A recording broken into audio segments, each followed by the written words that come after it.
Coming from Norway, me and my brother used to spend all our summer holidays of our childhood on the coast of Norway. And we'd be catching a lot of fish. And we weren't catching fish, we were catching more fish. And once in a while, we'd take a break. We'd go and look if we could find some crabs, and we'd be right back at fishing. That's what childhood in Norway is like. But at night, we'd play some games. And one of the games we'd play is a game called What Am I? It's a game where I will give you some clues, and you have to figure out what I am. You ready to play this? All right. In Poland, where we are today, there is 17,000 of me. Across Europe, me and my fellow buildings consume 2% of all electricity. My main internal organ is a refrigeration system. If me and my fellow buildings work together, we could replace a power plant. Any ideas yet? Very good. We have a supermarket over there. It's a place where every one of you visit regularly. It's a supermarket. It's like this one. I am a Biedronka. Actually, if we connect enough supermarkets across Europe, we cannot replace just one coal-powered power station. We can replace 10. 10 power stations. Now, how is this possible? How can we replace 10 power stations with supermarkets? Well, as I told you, the most important organ in a supermarket is a refrigeration system. A refrigeration system is powered by a row of compressors. And these compressors have 70% free capacity. So why is that, you will ask? Well, the reason is, if we look throughout a year, the temperatures go vary a lot throughout the year, from the warmest point in time during the day to the coldest point in time of the day. And as some of you who are living here in Poland will know, is even now just between winter and summer, it's even between Monday and Friday. Big differences. But to keep our food fresh and healthy, we need to have the system dimensioned to the absolute warmest time of the day. But that also means that there's a lot of time where the refrigeration system and the compressors, this little power station, has free capacity. That is untapped potential. If we look across Europe, there's a lot of supermarkets. That's a lot of untapped potential. And if we work together, put all these supermarkets, all these individual pockets of opportunities, and we put them together and we network them, we could have not just a lot, we could have a huge potential. If we connected all the supermarkets across Europe, and untapped this potential, we would create as much electricity as 20% of all existing windmills today. Think about that. 20% of all existing windmills. That's how much electricity we could produce. Or 50% of all existing solar panels. That is a lot of electricity.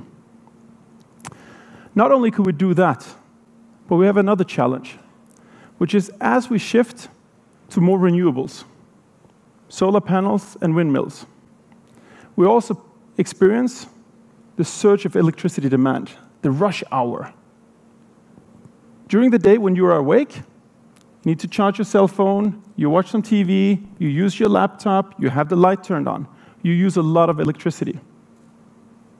But at night, you have a very low demand for electricity. But the waves are still coming. The wind is still blowing. It's still a lot of electricity being produced, but we need somewhere to store this. We need a battery for that. You heard a lot about this. But what is the solution? One solution could be to use the refrigeration system.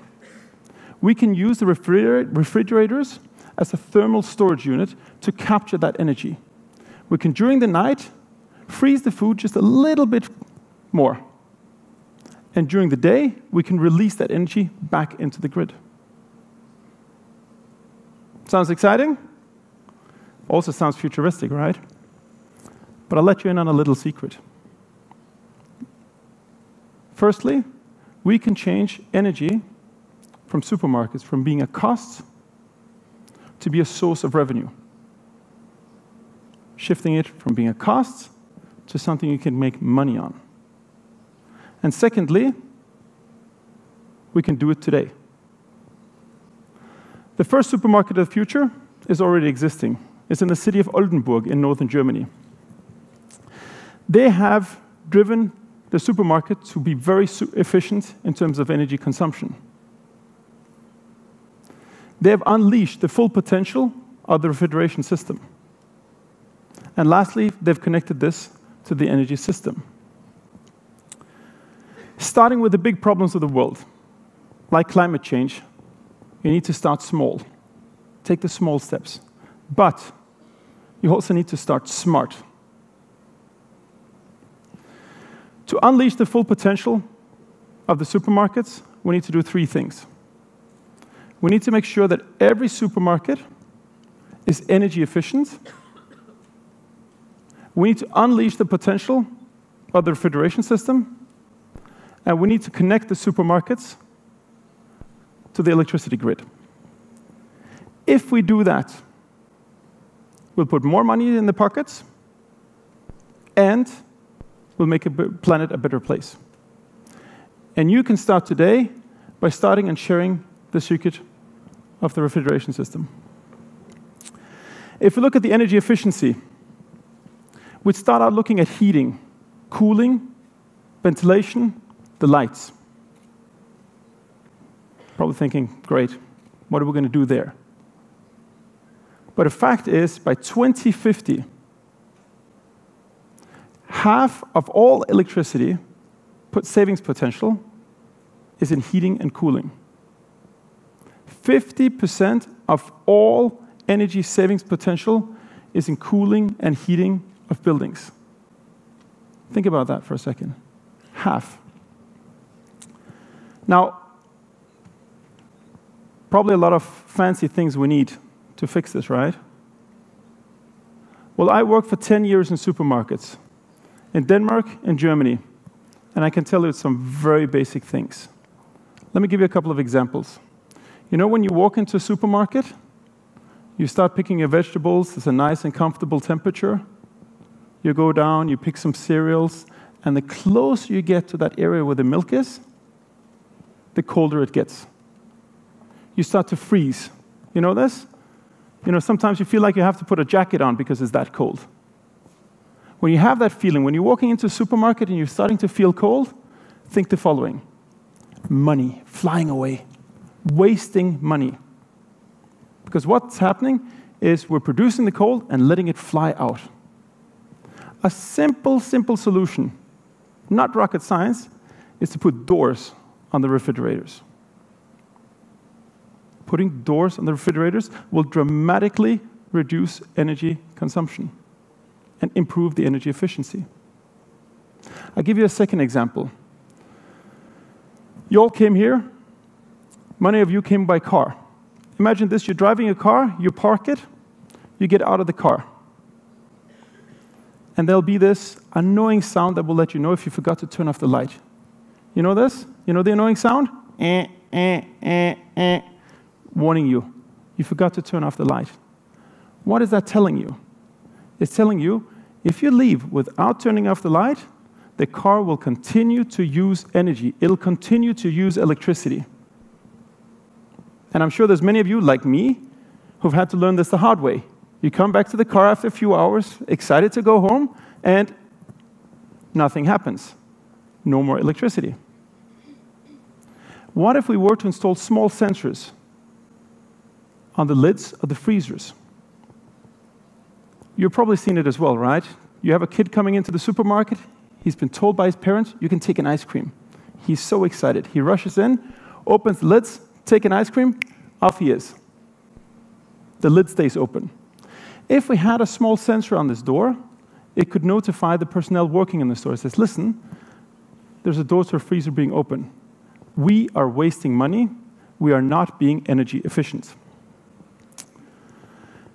Once we've implemented these tools that are relatively simple, high effect, high benefit, we'll have an energy efficient store. Once we have that, we look to release the full potential of the refrigeration system. I want you to imagine the following.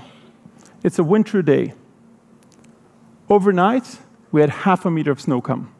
You've had to scrape the ice off the window. I know in Poland you know that feeling. Scrape the ice off the window, you get in the car, you drive to the supermarket. When you arrive in the supermarket, there's no snow on the parking lot. You get out of your car, you come into the store, there's no water on the floor. You know how that is when you come in the winter day and you're careful not to slip because everybody had wet shoes? No water. You met with pleasant light, a nice temperature. That's what you experience when you come into a store of the future. But how is that possible? Are we going to put floor heating in the parking lot? Sounds crazy expensive, right? Well, if you take a refrigerator, if you ever try to put your hand behind your refrigerator at home or in a store, what do you feel? Heat. Exactly. You feel heat. Why is that? Because to make cold, to make something cold, what you do is you take the heat out of the air. You take the heat out of the air, you make it cold. Most supermarkets today are taking all this heat and they're blasting it into the atmosphere. Let's get rid of it. But think about the following. What if we took that heat and we capture it and we funnel it back into the system? We utilize that to put heat into the building, heat into the floors, heat into the parking lot to melt the snow, and we could even take it to put the heat back into the houses of all the people living around the area, instead of just blowing it away. That'd be pretty cool. I'll give you a fact. In Germany, the refrigeration system, just the refrigeration system of supermarkets, is using 1.4% of all electricity in Germany. 1.4% of all electricity use is just the refrigerators in supermarkets. 1.4% may not sound like much, so I'll give you a bigger number. It's 1.8 billion, with a B, 1.8 billion euro if we save that 1.4%. That's a lot of money. And even more amazingly, the things that would have to be done to save that has a return on investment of 1.5 years. 1.5 years payback time. You will be hard-pressed to find something that has such a good return on investment. And what we're doing here is we're changing the supermarket from being somebody that uses a lot of energy to actually being a provider of energy, a provider of electricity back to the community. As a third step, what we would do, we would connect the supermarkets to the grid. We've made it effective, we've unleashed the potential, now let's have it connected. You remember my example before of how we could use the cheap energy of the night? We could store it in the freezers. We could unleash it back. But for that, we also need to be able to push it back into the system. We need to be able to connect it to the grid. But also, there's a second thing supermarkets can do. Supermarkets tend to have really big floor space and really big roofs. They're perfect for putting solar panels on. By putting solar panels on the roofs of supermarkets, they can not just generate electricity for their own need, but being connected to the grid, we can funnel all of that electricity back in for use by the rest of the community. That's pretty amazing. What we can do is we can change supermarkets from being a store where you can buy green groceries to being somewhere where you get green groceries as well as green energy. We started out talking that supermarkets are using 2% of all electricity. If we work together, if we connect our supermarkets, we can close 10 coal power plants. We can produce the same amount of energy as 10 coal power plants. We can make green energy something the supermarket can offer to its community. It's super cost effective. It's a good return on investment. It's good for your wallet, and it's good for the environment. And it starts with you. Each one of you can take an action. You need to help us to share the secret of the untapped potential of the supermarket. Share the secrets of the untapped potential of the supermarket. And we're doing three things. We're making the supermarkets more effective, more efficient. We're untapping the potential of the refrigeration system, and we're connecting the supermarkets to the grid. We start small, but we start smart. Remember those summers in Norway? It took me 30 years from catching those fish to come to this stage to talk to you today. We don't have 30 years to do the supermarkets of the future. Please share the secret of the untapped potential of the supermarket. Thank you for your time.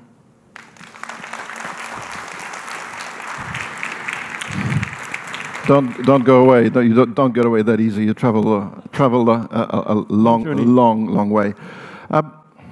You know, the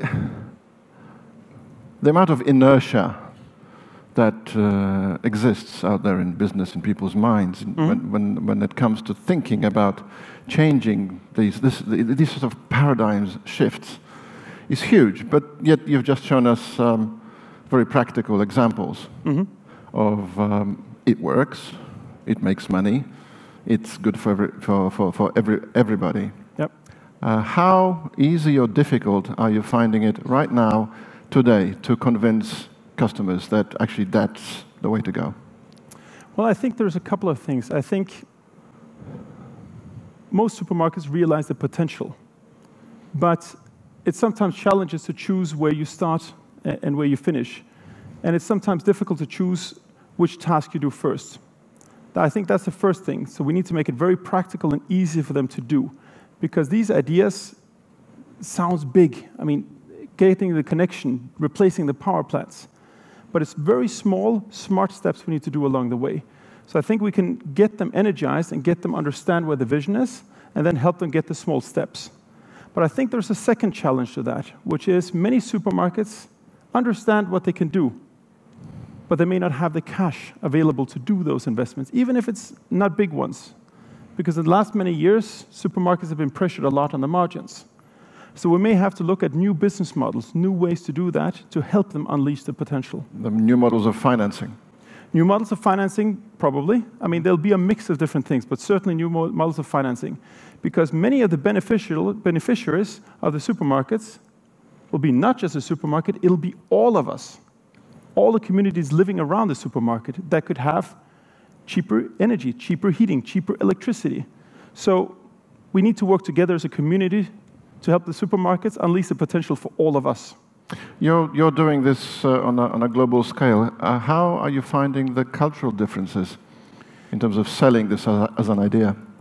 Yeah, I think I would say in general in the developed world, we have a higher importance or higher understanding of the need for energy efficiency and also the benefit of supporting the change. So first of all, we have a higher focus on climate change. But secondly, we also have a higher pressure on our margins. Many developing markets can still rely purely on the growth. And it's, let's say, lower in their priority scale. So that would be... Here we have a question from the audience. How close are we to an intelligent supermarket? Okay, sorry, I just had to get the question here. So how close are we to an intelligent supermarket? I think actually we have all the building blocks to get there. We have monitoring of the stores. We have digital monitoring of the stores so that you can actually remotely monitor even individual fridges. But we need to have it implemented everywhere. So some chains, and I won't mention names, but some chains are quite advanced and some are quite behind in terms of the development. And then we need to get all the puzzle pieces together. But like I said in my speech, all the building blocks required is here today. It's not rocket science. We just need to do it. Let's hope it happens over the next couple of years. Thank you very much. Thank you very Kjell much. Stroem. Thank you.